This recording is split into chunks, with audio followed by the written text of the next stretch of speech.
today we're talking about creating social media content with limited resources. And I guess when we talk about resources, we're not just talking about budgets and the money side of resources, but we can also be picking up on things like knowledge and skills, or time, or even just having content and stories to include on your social media feeds. So all of that we can touch on, and we're going to try and make this interactive later on, a bit more interactive than we have in the past. But it's really a chance for us to talk about the resources and the scarcity that we have at the moment, particularly in this moment of lockdown and COVID, and it feels like resources that we have to be even more precious with the resources that we've got. But at the same time, we have this catalyst of bringing more people online, using social media, thinking about how they can pivot what they're doing already to be digital. And so maybe there's a little bit more competition in this time. So we want to share with you ways that you can ensure that you have high quality content, whatever your resources are. So it's important to keep your campaigns fresh and with new forms of content for every campaign. So we'll go through some of the content creation processes that we have that you might find useful, whatever your budget may be. And I guess it's all relative as well. What feels like a lot of resources to one client of ours will feel very restrictive to another. So today, for example, we're launching a new orchestra, Bath Festival Orchestra. And as part of their campaign, we've been given a real wealth of resources with a videographer, a photographer, graphic design, budget for graphic designers. But in contrast with some of our other clients, we have to look more carefully about how we use their budget and the resources we have. So Dance Consortium is a well-funded client of ours that we've worked with many years, but they've been in the position that some of you may also have been in, where a UK tour was shut down at the beginning of lockdown, and so we don't have any of that content to create material around. So we've had to mine the archives and find creative ways, which we've managed to do while still keeping engagement levels pretty high. So I want to, so if we introduce my co-facilitators, I'm calling them facilitators in this webinar because we really want to encourage you to share your experiences as well at certain points. So Phoebe and Freya are going to lead the next sections. But before I do that, it would really be helpful for you to share with the whole group what sort of who you work for, or who you're doing social media for. It might be for yourself, it might be for an individual, it might be for another arts organisation, or it might be for someone outside of the arts. And I know some of you have signed up from outside of the arts. So if you could just take a second, get the chat box up to the side so you're used to using that, and maybe just type in who you are doing, who you kind of are involved with on the social media front. And let's see some of those answers coming up in the chat area now.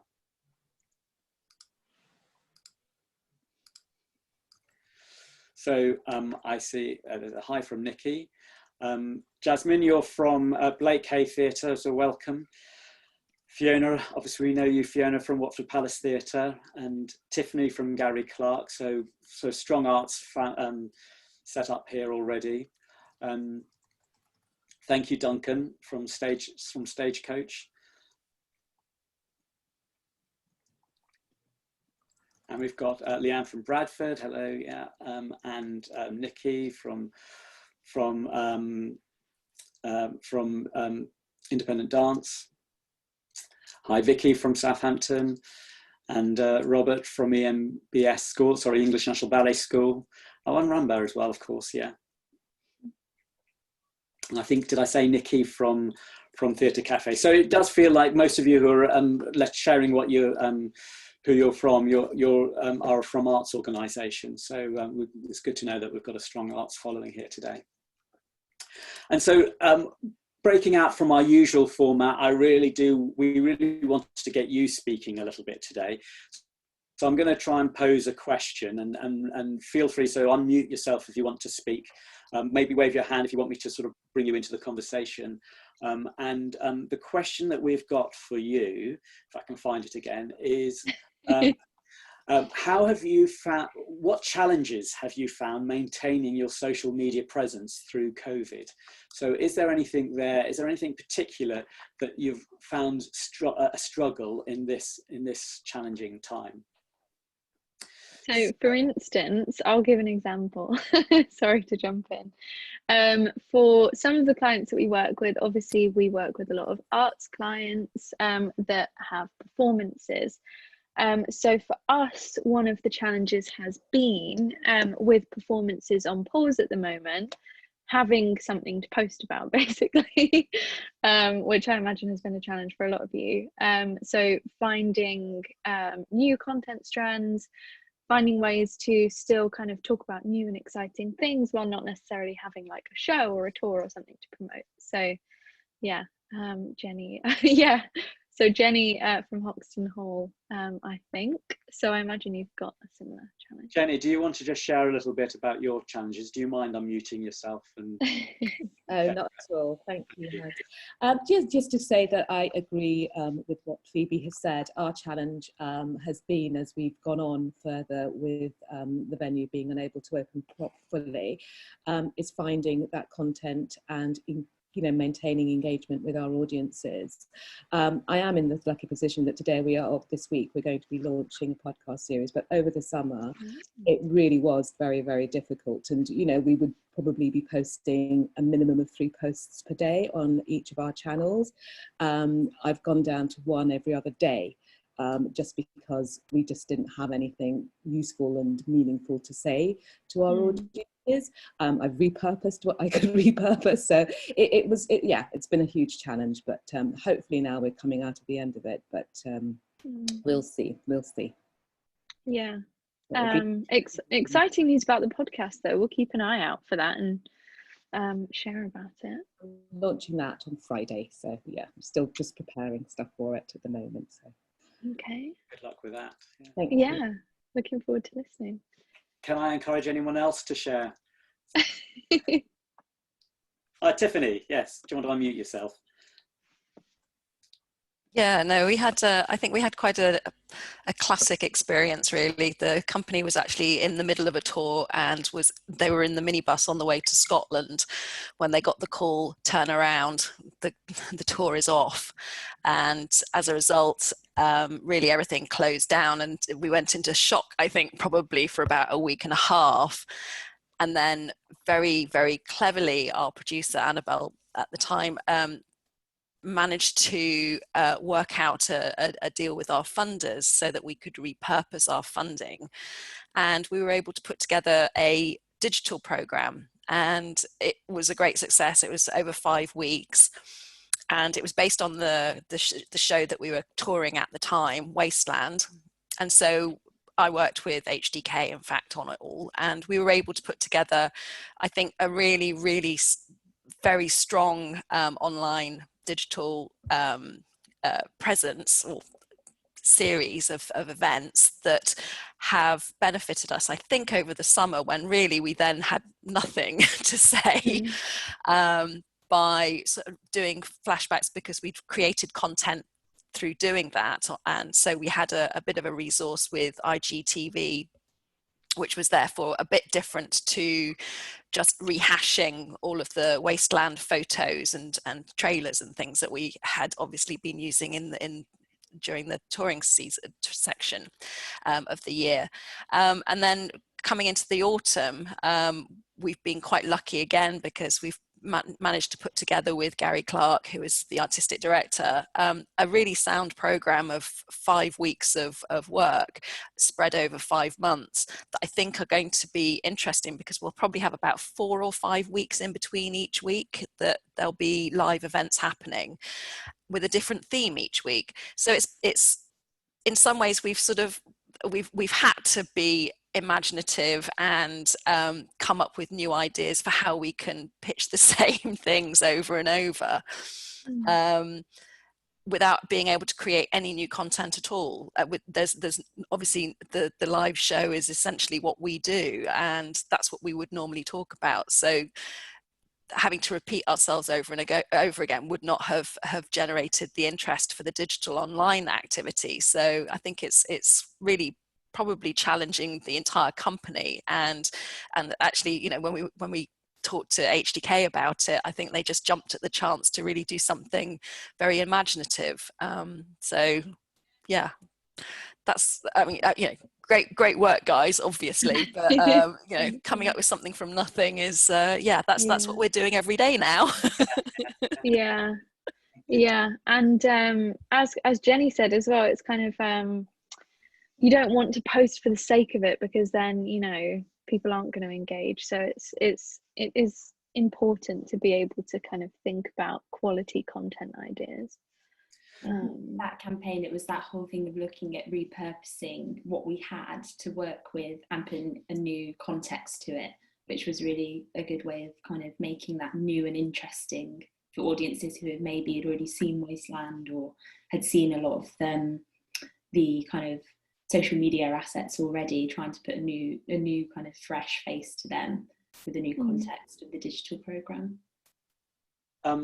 I wonder if I could bring Nikki in, because I think you have Nikki Sweetland, because I know you have a great social media following, and you had particular challenges, like many of us, over lockdown. How I don't know what you actually did with your social media, but I know you have a good you have a good feeling. How did you cope? Well, we're in the fortunate position that we have a small venue. We had a big digital following anyway. And we also were very lucky that we had foresight, so we kind of saw what potentially was going to happen, and we worked with lots of producers, and one of the producers got in touch and said, look, if theatres and shows and everything actually close next week, how about we do a series at the cafe of live streams? And I was like, okay, great, yeah, let's get that in place, let's sort that out. And we didn't have any of the tech in place. We didn't even have a camera that was the right level to do that sort of thing. So, and then the announcement was made much more quickly than we thought. So we basically had 4 days to put all of the tech and everything in place. But we did it. We launched the Leave a Light On series that was really, really successful. However, after the first day, full lockdown then happened. So we had to completely change our tech and all of our resources again. And we then had to do it so that people were doing them from home. But one of the benefits we had was that we were ready. So we were the first people to do it. We got national coverage, and we did really well for the first 72 that we did. We did 3 a day.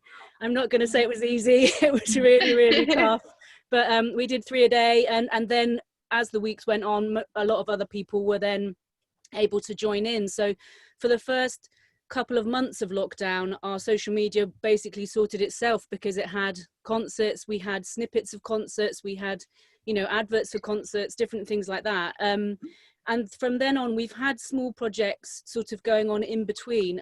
Again, I'm in the fortunate position that it is actually physically a cafe as well. So if the worst comes to the worst, we just promote a milkshake or a cake, you know. So I think it's slightly different to other people. Yeah. But, you know, just ongoing, and you know, we've got resources over the last few years that we're able to sort of call back on, and we're still working with producers of West End shows who always are still trying to keep engagement. And because we've got a good relationship with them, you know, different things come around each week, and we're able to just sort of draw upon that, really. Fantastic. Thank you, Nikki, for that. Anyone else want to share anything? It's hard for me to see, so do feel free just to unmute yourself and shout. Hi, Duncan. Yeah, I'm sure that Deanna will overrule me on this in everything I say. She's our marketing manager, but we have 350 franchisees at Stagecoach Theatre, Stagecoach Performing Arts, and about 50,000 students. So we have 2 issues really. We have retention of students, which has obviously been quite difficult recently, and recruitment of students. So we have to look at it in 2 ways. So we created, one of the things we've done is created a Vimeo platform on which we've got about 250 videos up there now, to try and engage our students and potential students as well. And what we've done is we've got some of our teachers to do online lessons. Hello, sorry. teachers to do online lessons, and we've got some industry professionals involved as well to do masterclasses, that kind of thing. So that's been really good. It's just a way of trying to keep things ticking over, keep it fresh. And we also have our Facebook pages, and our franchisees have their own individual Facebook pages. So a lot of proactivity needs to come from them as well, because it's obviously their business as well. So we are, as a franchisor, we try and encourage them to do Zoom classes as well. And they've been doing Zoom classes with their students to engage their students. And it's gone pretty well, actually. I think recruitment for this term coming up is on the up. On year, we've got more students coming into Stagecoach, but we don't know about the retention levels yet, so we've probably lost a few as well. So, but the challenge for us has been engaging students during this lockdown period and keeping them interested in coming to Stagecoach for when things get better. So it looks like you've got some nice kit in your room there as well. Yeah, that's yeah, I can only play one at a time though. I'll actually just add on to that. We actually reduced the number of posts we post now on social media. So on the channels, we would normally post two a day, morning and evening, and we've reduced the content now. We post only once a day. One, due to internal resources, because we schedule everything actually in advance. A lot of the content is scheduled a month in advance. Yeah. And we actually do post a lot of content from theatres and any kind of industry news. So we gather content from other people as much as we post our own content. Obviously, our own content creates the best engagement. But yeah, like Duncan said, we have struggled with just engaging students during the lockdown, but that has kind of picked up because obviously our schools are back from September as well. But generally, I think it was finding the content that people would obviously engage with, but also scheduling obviously everything in advance, and has been a struggle because sometimes things happen and then don't happen 2 weeks later. So just keeping on top of that was a bit of a challenge. Yeah, so I think it seems like one of the biggest challenges for people is just having the ideas and the quality content to actually post in the first place. So let's should we get started, because the first part of our webinar is actually looking at how to kind of generate content ideas when you don't necessarily have so much to say. So whether you've got the resources or budget in place, having a process that you can work from to generate content ideas will get you off to a good start. You want to make sure, you know, no matter your circumstances, the assets that you're sharing are reflecting the key messages of your campaign and are going to generate interaction. So the planning stage, as we've kind of identified, is super important. And there's lots of ways that you can look for inspiration. But we wanted to share the method that we work with just in case it might be helpful for you. And so on social media, creative content is always changing, particularly over the last few months. The way people use social media is changing. We're becoming, you know, probably more dependent on social media than we were before. So it's important to be aware of the different trends so that you can present the information about your brand or your production or whatever it is that you're promoting in the ways that people are engaging with now, basically. And so the first stage of our process for generating content ideas is just gathering loads of visual information. So this means looking at different accounts across different social media platforms that you can pull content ideas from. And of course, we do not endorse stealing content ideas, but by looking at lots of different accounts, you can kind of generate a pool of information that you can then create unique ideas from. So have a look at people like your competitors, perhaps influencers within your niche, or big brands who aren't necessarily within your industry, but whose presence you admire. So if anybody has any social media accounts that they're particularly enjoying, whether it's people in your industry that you think are doing really well, or even just random brands that you enjoy on a personal level that are doing really well on social media, feel free to leave them in the chat, because I think it's always great for us to discover new accounts. For instance, I know that this isn't exactly a niche account, but the National Theatre have been doing a really great job of their social media throughout lockdown. They've been keeping their presence going, whether it's streaming productions or posting throwbacks to shows that they've put on previously. And I think it's good to know that they maintain their engagement, and now that they are easing back into performances, that engagement is still there. So I think that's a really good kind of example of people who have been maintaining their social media throughout lockdown. So have a look at these people's feeds. So yeah, National Theatre have been making funny memes. Sorry, I need to pull that up in the chat. Out of their photos of streamed shows. Yeah, exactly. I love memification of anything.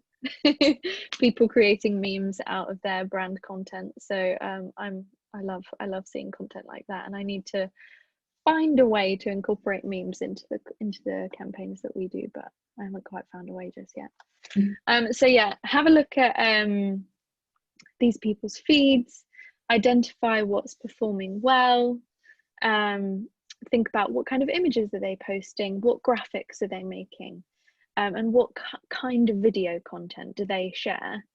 And in doing this, take screenshots of everything that inspires you and that you think could translate well to your campaign. So save these screenshots and create a folder of inspiration. And these will basically act as the foundation for your content ideas. And another way of finding inspiration for content is not just looking at other people, but looking at what's performed well for you in the past. I know that obviously we might not be working in the same way that we have before, but having a look back through your analytics and seeing what your best performing posts are might generate some ideas as to how you might be able to create content without the same resources that you might have had in the past. So are there kind of any images or graphics or videos that you could create for your current campaign? And take screenshots of these as well and save them into your folder.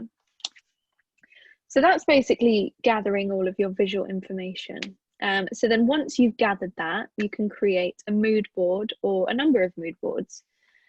So for this, you can either create kind of one big mood board with all of your content ideas for your campaign in one place, or you can create a mood board for each type of new content that you want to create.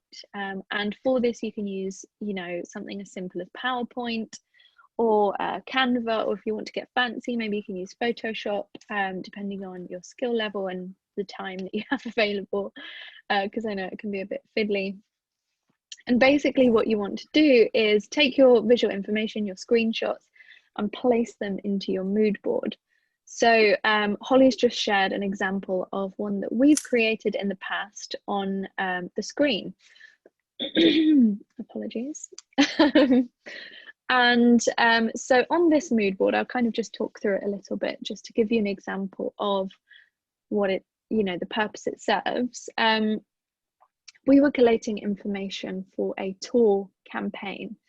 And so what we did is we looked at, I think mainly just people that were touring shows and that we admired on social media. I think they were quite big commercial shows. So we kind of wanted to think about what can we learn from these shows that do so well on social media that we can then replicate on our clients' social media. So for instance, on the bottom left, we identified that a few different shows were doing these really nicely branded borders on their images or photography. So on the left-hand side, we've got a production image, and then the signpost, I think that was can't remember, Sunday in the Park with George, is that what it's called? The one with Jake Gyllenhaal that unfortunately didn't go ahead. But yeah, I think that was just a photo that they'd taken on their phone, and what they'd done is, to make it a bit more polished, add a little border that was in line with their branding for that show. So basically we wanted to try and recreate that, and we added a bit of text to the mood board to explain that that's what we wanted to do. Just above this on the left is a tweet graphic, and these are quite popular now on Instagram. And so what I kind of included here is one from the production Uncle Vanya. And what they did is they used a production photo or graphic and laid over just a simple screenshot of a tweet from an audience member and the Uncle Vanya logo in the corner. And this is just a really great way for you to kind of visually showcase audience reactions and that kind of thing. So basically what we did here is we collated all of our information. I don't think we used all of these content ideas for the campaign, but we ended up choosing our favorites and creating them. So for instance, in the middle, we've got some ideas for video content. We ended up working with a videographer and a graphic designer to do some really fun kind of animated review compilations. And we definitely did the tweet graphics. And we did some poster gifts. So yeah, that's just an example of a mood board that we've created in the past. And the purpose of this is basically so that you can see everything that's inspired you laid out really clearly. And like I said, you can kind of pick out what you want to recreate and what you might want to change to fit with your brand and your campaign. Once you've developed your ideas like this, you can kind of move on to creating them, and you know with confidence that you've got quality content ideas, and it kind of just speeds up the process, makes it all a bit more efficient. So next we are going to look at the actual creation of content. But before I pass over to Freya, does anybody have any comments or questions on anything that we've covered so far? And again, feel free to use the chat box or just speak if you would like. Yeah, I always kind of love the mood boards because, and like looking back at what people are doing on social media and accounts that you like, because I think that's such a good way to find new ideas and to kind of see what you could maybe take that could work for you. I know an account I really like on social media is this DIY like fashion brand which is called Wool and the Gang, and they do like knitting and crochet, but they make it really like young and fresh and funny, and they do tutorials, they do a mixture of different types of content like video or like kind of professional sort of sourced images, all of those sorts of things, and it's really engaging account. Yeah, it's also like, it's just a great process to get into the habit of doing, because when you're actually in delivering the campaign, you know, I guess a lot of us probably work on a campaign to campaign basis. It's really useful to then just go back and think, okay, right, let me rethink this, let me approach this on a fresh perspective and try and inject some fresh content into the campaign I'm about to work on. Because when you're actually delivering the campaign, you kind of get into just like robot mode to a sense. So it's nice to have that kind of creative time to think about new ideas. Yeah, definitely.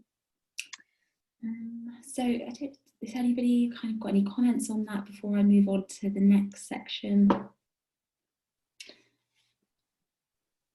Okay, so the next section of the webinar, we're going to quickly look at how you can create your own content. So now Phoebe's kind of provided some really useful advice on how you can get ideas and kind of think of engaging ways to reach audiences on your social media platforms. I'm now going to explore how you can create your own content with limited resources. Now, obviously, when we're developing a campaign or producing content, our preferred approach would be to work alongside a designer to create a really sleek range of professional assets for social media. However, I obviously understand that often there are budget and time constraints, so this cannot always be the process that everyone can take. So here are some ways that you can produce content with limited resources. So firstly, let's look at sourcing material.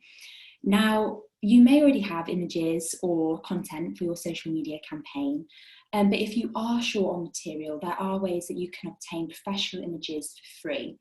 Now, there are a few sites which, sorry, I don't know if that was Bex.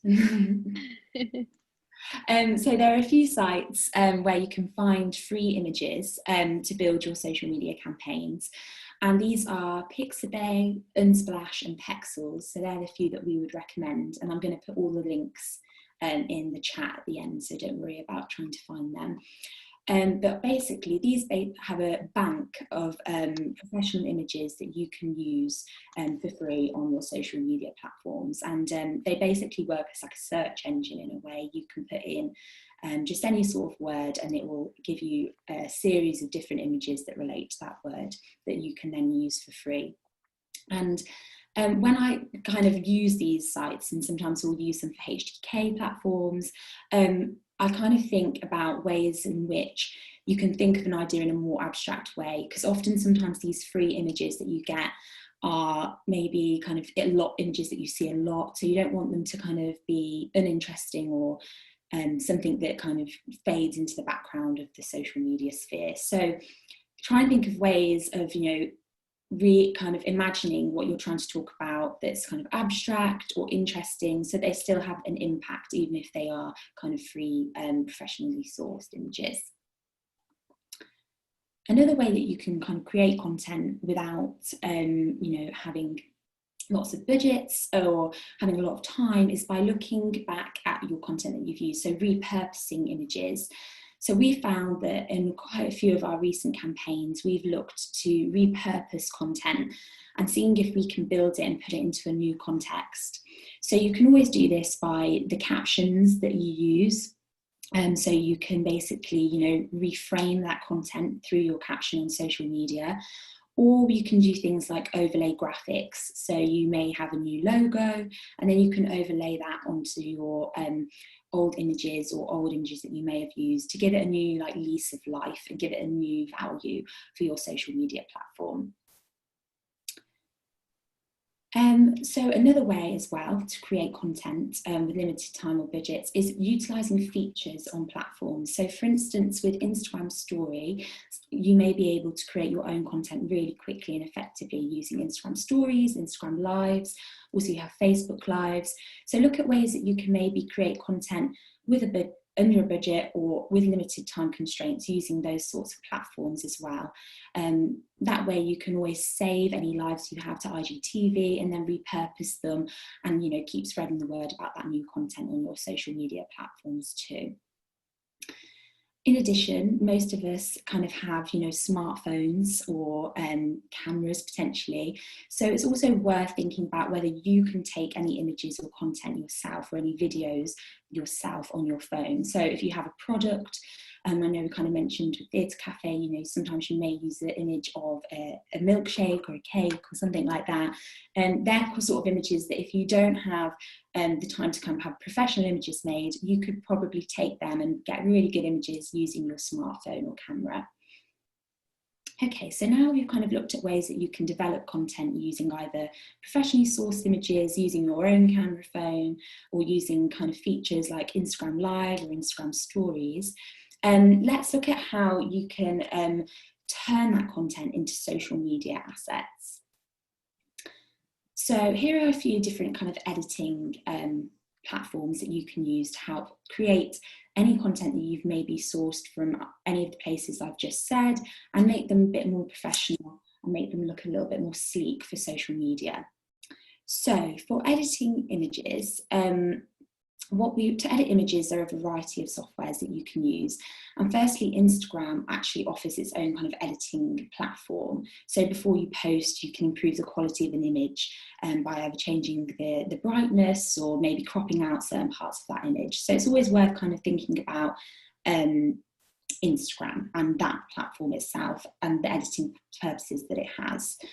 Other sites include things like Snapseed and PicCollage. Again, any of the websites I've mentioned, I am going to put all the links in the chat at the end, so don't worry about that. they're two of the sites that are really good for editing images as well. So Snapseed have a fantastic range of filters, and they have several instruments to kind of edit lighting, focus, size, and all of them sorts of things.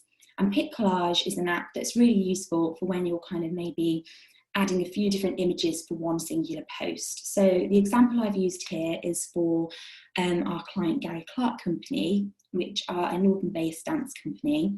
And we wanted to create a new piece of content for their social media that kind of looked back at the artistic director's notes or their journal of where they kind of put all of their ideas for performances or for anything like that. So this was a really great way of doing that. We basically took images from their notebook, and then we used one of these apps to kind of collage them together, and then it created a really kind of dynamic piece of content for social media, which, you know, is something that a lot of audiences may not have been able to see before. They might not have, you know, ever had access to a artistic director's notebook or their kind of thought process. So that was a really great way of creating an engaging piece of content with limited resources. Then when it comes to editing video content, again, there's different softwares that are out there that you can use, and here are some of my recommendations. If you are just kind of looking to trim a video, QuickTime Player offers that as it's part of the platform, so you can easily trim a video if you're trying to just, you know, cut off at the end or in the middle, so that it fits a time constraint for social media or something like that. Then definitely just look at QuickTime Player. It's really simple to use, and it's basically kind of like a drag and drop sort of kind of process when you're trimming a video. Another site that I use is iMovie, which if you have a MacBook, that's a really great free app which allows you to kind of add overlays, to stitch videos together, to add sound or audio over the top of a video.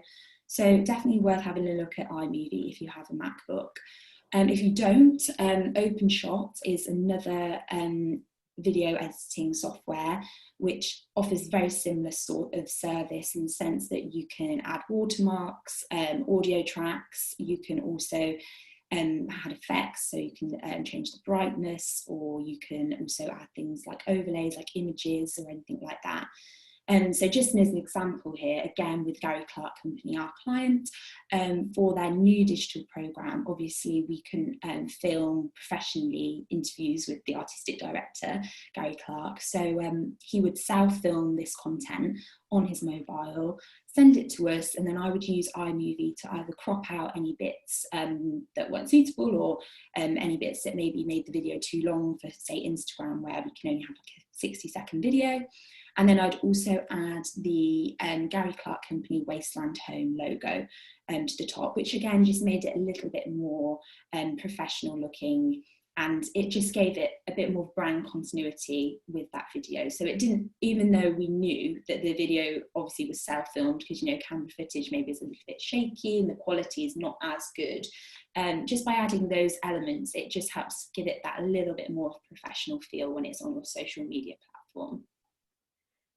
Fiona has asked in the chat, are these video editing platforms paid for or free? So iMovie is a free app, and OpenShot I believe is a free app as well. I believe with OpenShot you can get more features for money, but you can have it as a free app as well. And QuickTime Player is definitely free. So a lot of them you won't have to pay a subscription.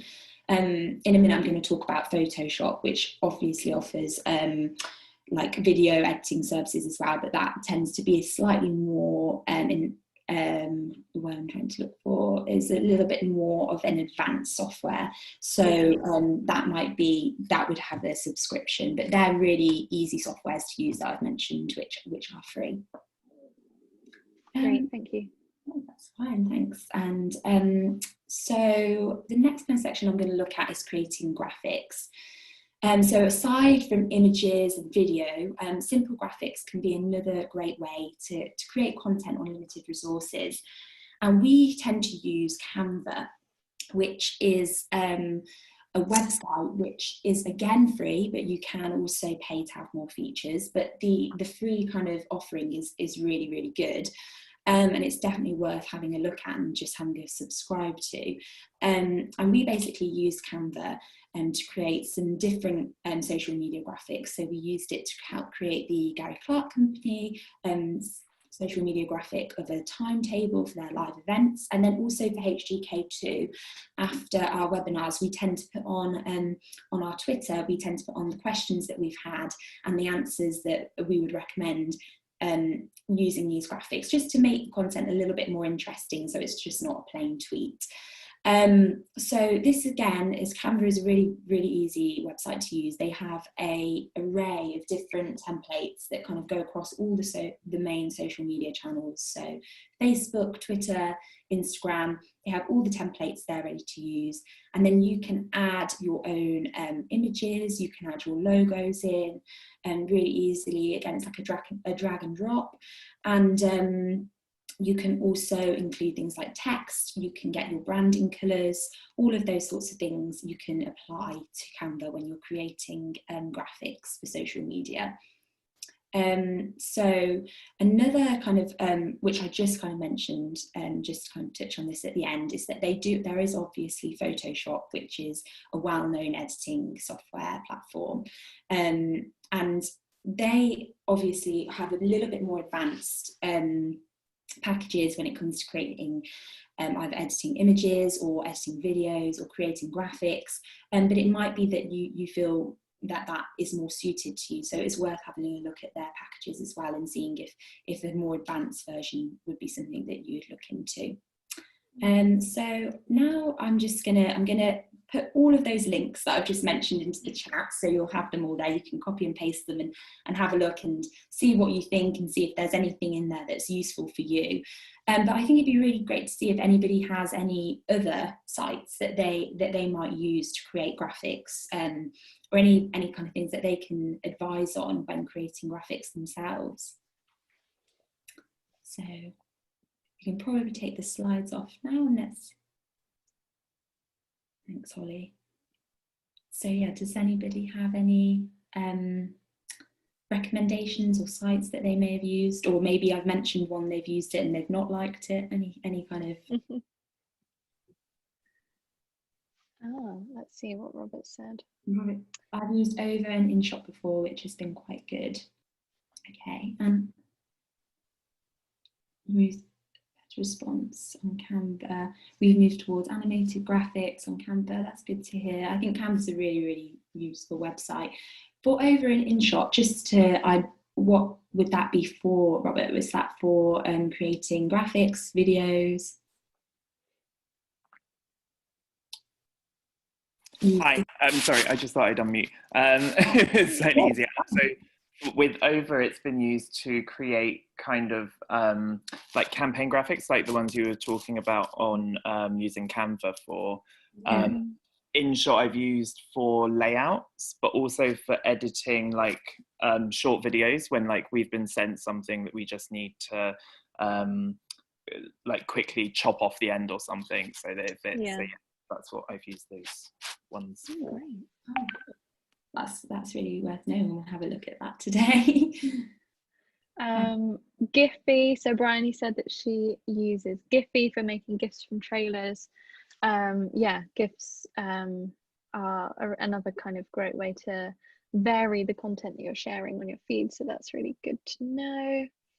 I use AE a lot, Nikki said. What's AE? I don't know if I'm being slow. And Spark AR, but these... Sorry, AE is... Oh, After Effects. Of course, yeah. Yeah, Amazing, so it's really good if you're gonna... So you've just for different graphics, which you can add, like, I don't know if you've seen when people are doing little clips of musicals, you can add like a wiggly bar at the end Yes. to track the audio. And Spark AR is how you make filters for Instagram. Yes. It's quite complicated, and you do need to have, but it is free, but you do need to have quite a powerful computer because it takes up a lot, and you know, quite often on a laptop you can hear the fans suddenly start going. It's really good, and it's a really, really, really good way of engagement and getting your brand out there, because the minute you've got a filter, people can search for it and it will immediately improve your engagement and your following on Instagram. Yeah, that's a really brilliant way to, because obviously quality marketing we know is about not just sending your message out, but getting people to respond to you and get involved themselves. So creating your own filter, I suppose, is a really good way of doing that. Yeah, definitely. That's a really, really good one to note as well. That's great. I love getting all of these websites. And Duncan has said for audio, so things like music and podcasts, GarageBand is a good, free, powerful tool for Mac. So thank you. Thank you for sharing. Great. Thank you both to Phoebe and Freya for those two sections, and thank you also to Holly, who I said has been working in the background with the slides and administration. And thank you also to all of you for your contributions and sharing your insights and your tips. We've got another sort of 5 minutes maybe, so it would be great for you to think if you've got any general questions on this theme that you can put to Phoebe, Freya, myself, or even to the whole group that's here. It's a great opportunity. You've got some brilliant experts in the room, so if you've got some challenges there that you want some further help with, this is a great time to put that question out there. And yeah, use the chat or just barge in with unmute yourself and barge in with a question, and we'd love to hear those questions and see who can help you with those. Hi, I actually sent a comment of basically a question, but I think you didn't mention about the free image you can use. I think I sent it to Freya. I'm not sure she's the person. I know who is she. I don't know. But anyway, so I asked that. I heard the story, Jetty Image or some other kind of similar website. They're quite old.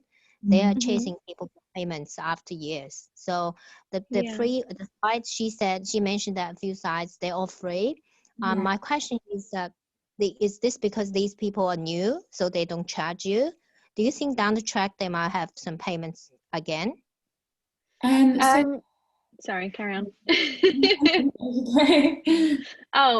So on the question of why, how basically people can not charge for their work, I think for these kind of license-free images, I think a lot of photographers share a small proportion of their work for free, because again, it's a good way to get their name out there, their content out there. It's kind of like free marketing tool for them. And the websites that Freya mentioned, like Unsplash, Pexels, etc., they have a lot of users. So for instance, a photographer might charge for an image that they think is going to be high demand, like, you know, of a celebrity or something like that, and put that on Getty.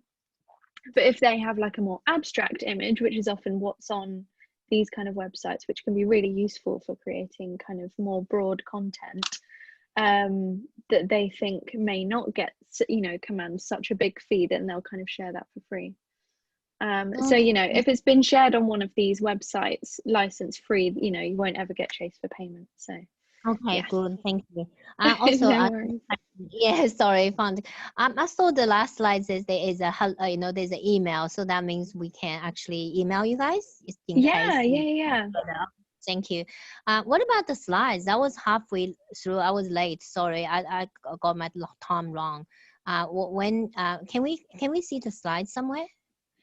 Yes. In fact, the whole webinar will be on our blog from either later today or tomorrow at the latest. So you'll be able to see the whole thing from the beginning, and the slides will be made available as well. Okay, thank you. No problems. So another question from Jasmine. Do you want to voice your question? Absolutely. Hi everyone. Hello. Hi. Theatre in Western Superman. We are predominantly a community theatre. We function mainly as hire only, so a lot of our performances and productions come to us. So quite a lot of the time we're working with the company to help promote and market what they're bringing to us. So because we are very small, we don't actually have a dedicated marketing person or a dedicated social media person. It's just myself and this manner. We kind of do it working around what we already do as our main job or our title role. So I'm just wondering, in your experience, what sort of time would you dedicate per week to marketing and social media in an ideal world?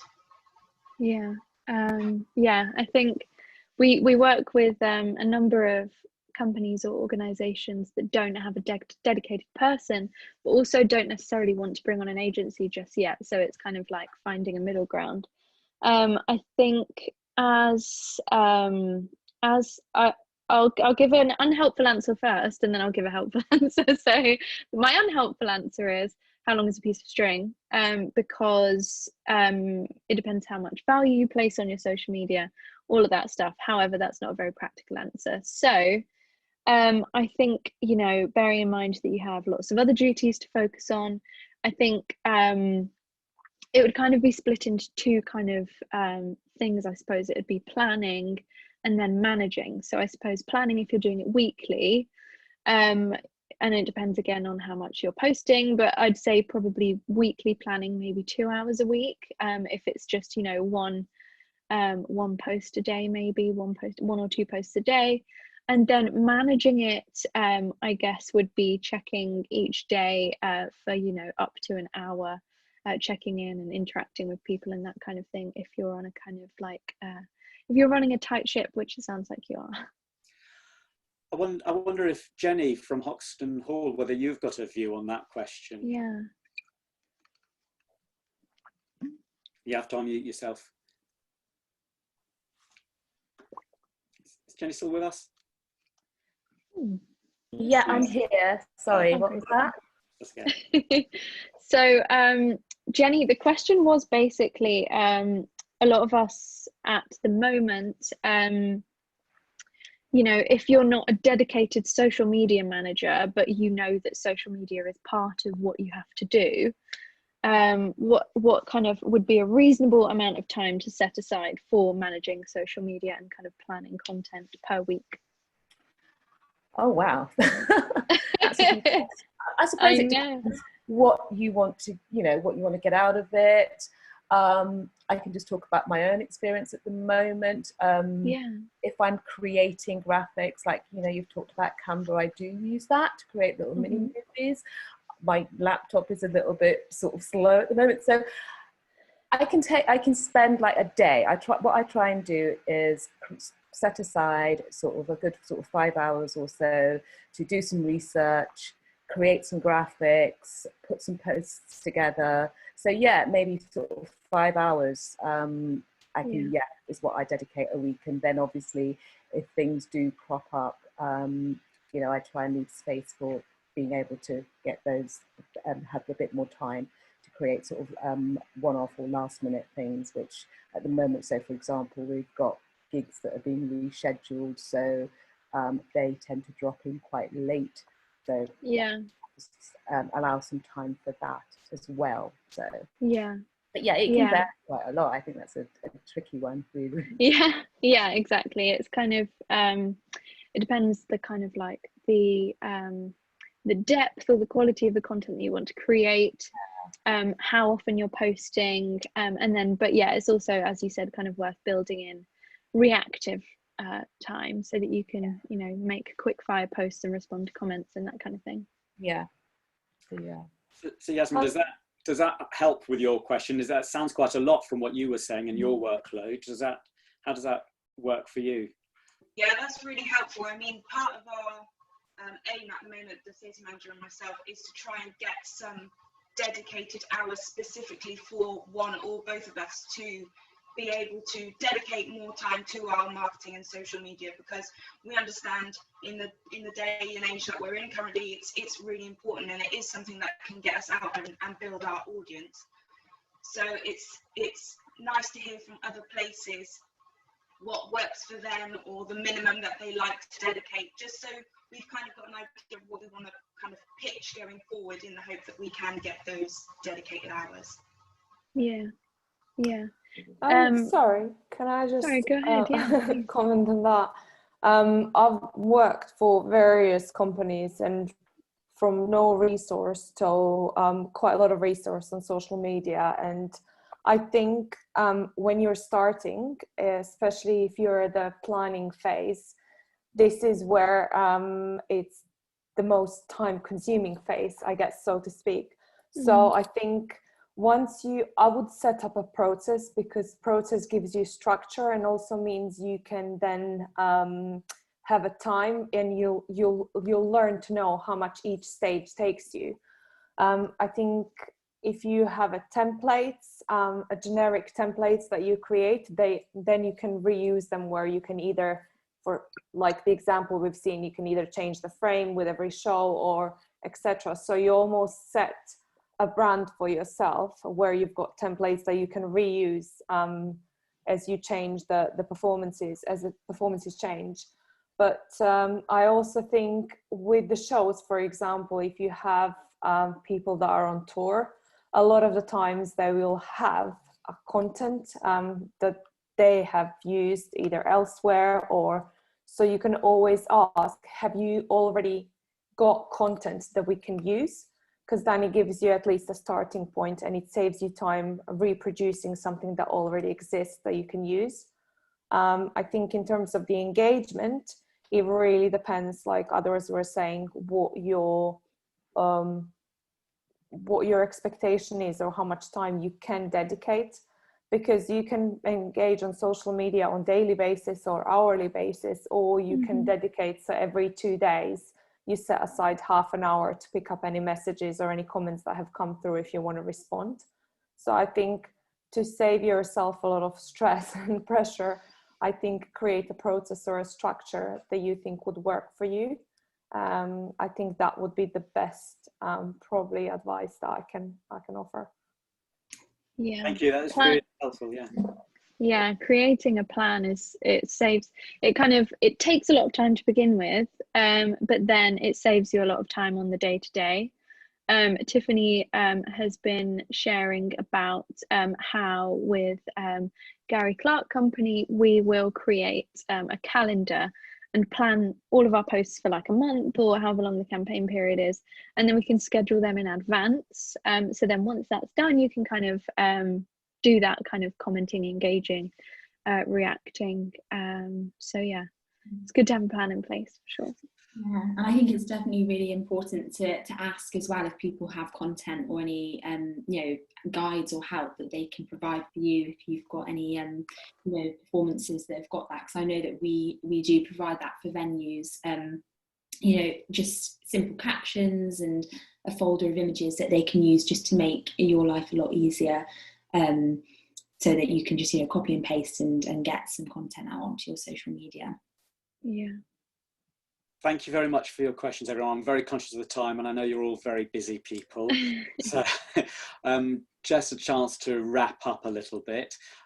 So thank you for all your interactions today. It really helps to make this a useful opportunity for all of us. So thank you. As I said, we will put the video online on our blog, and the slides and all the information and questions will be there for you to catch up with and refer to at a later stage. Thank you, Nikki, for your last comment that it is time consuming, but community management is incredibly important for engagement too. So I think that's a really important point to get across as well. I just want to take quickly a few more moments of your time just to say we've got a few more webinars planned for the rest of this year.